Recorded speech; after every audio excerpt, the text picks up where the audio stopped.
Thank you very much for that introduction.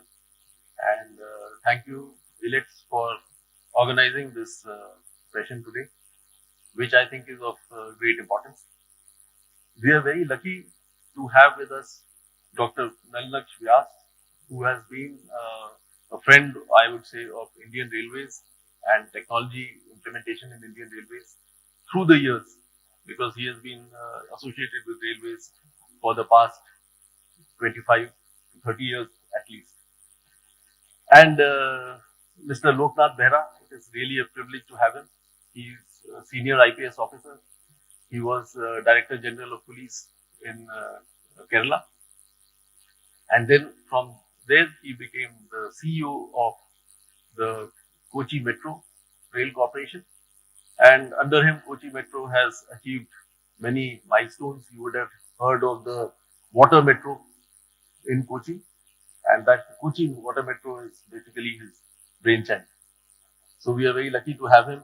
He has come from Kochi so far. It is, of course, a privilege to be addressing you. Very knowledgeable, I'd say, and distinguished audience. And what I would like to tell you is why we are having this event at all, and why I felt that this is an important event to have. The reason is that cyber physical systems or IoT systems are becoming prevalent and are becoming increasingly prevalent across the technology sphere in the country.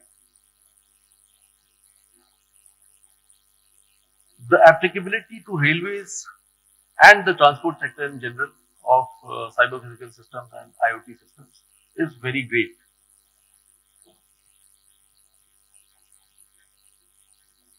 So today's conclave is focused on the applicability and implementation in the various functional areas of Indian Railways, and these areas are quite diverse.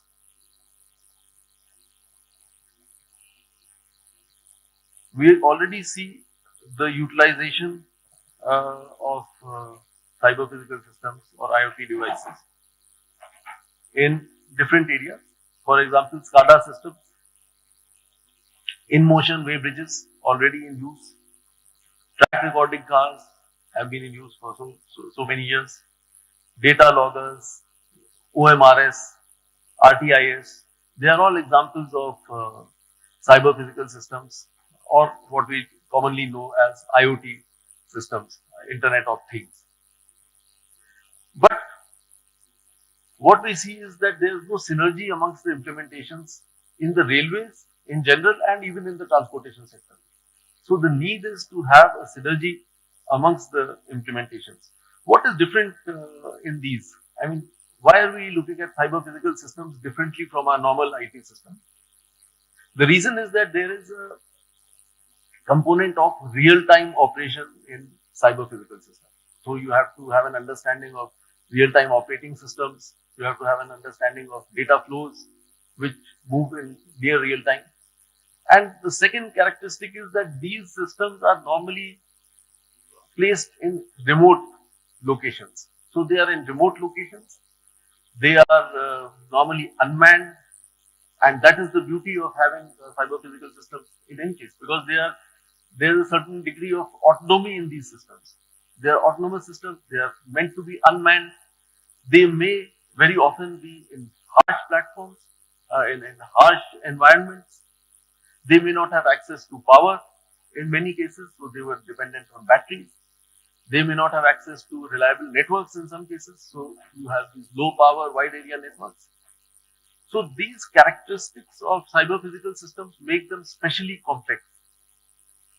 Now, what is happening today that we see is that we are taking up individual solutions.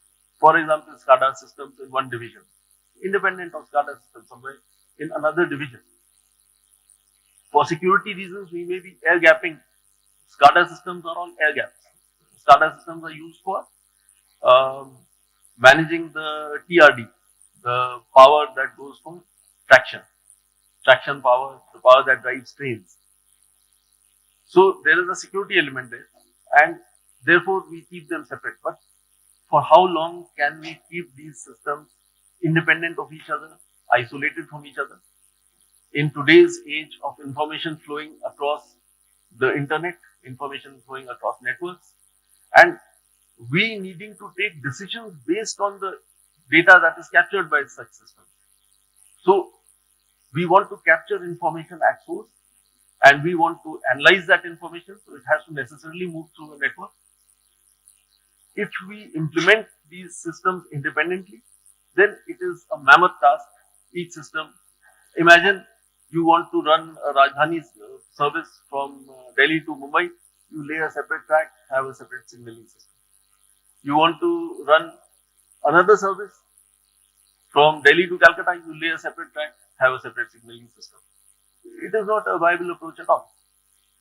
Similarly, if I want to have a set of devices on the rail side which are tracking the condition of my rolling stock, if I build a separate system, have a separate network, have a separate computing ecosystem for it, and then I want to measure the condition of my track, and there I put a separate set of servers, a separate set of sensors, I pick up that information, have a separate network.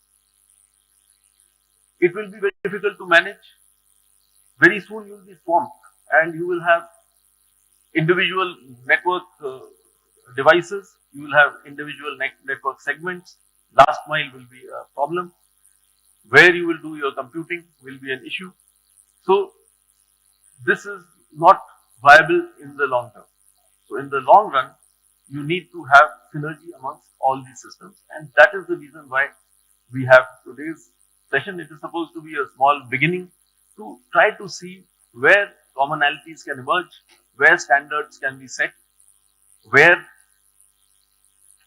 synergies can be brought in the railways, IoT systems, cyber physical systems in the railways, and even across the transportation sector.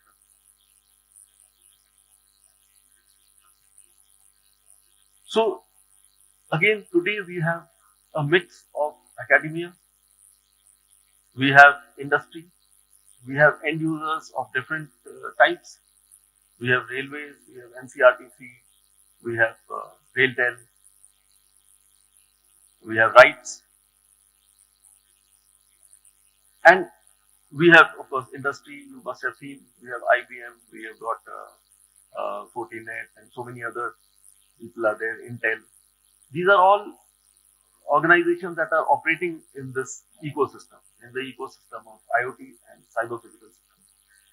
And therefore, bringing them together is the first step in seeing how we can bring synergy into this whole set of technologies that are required to build viable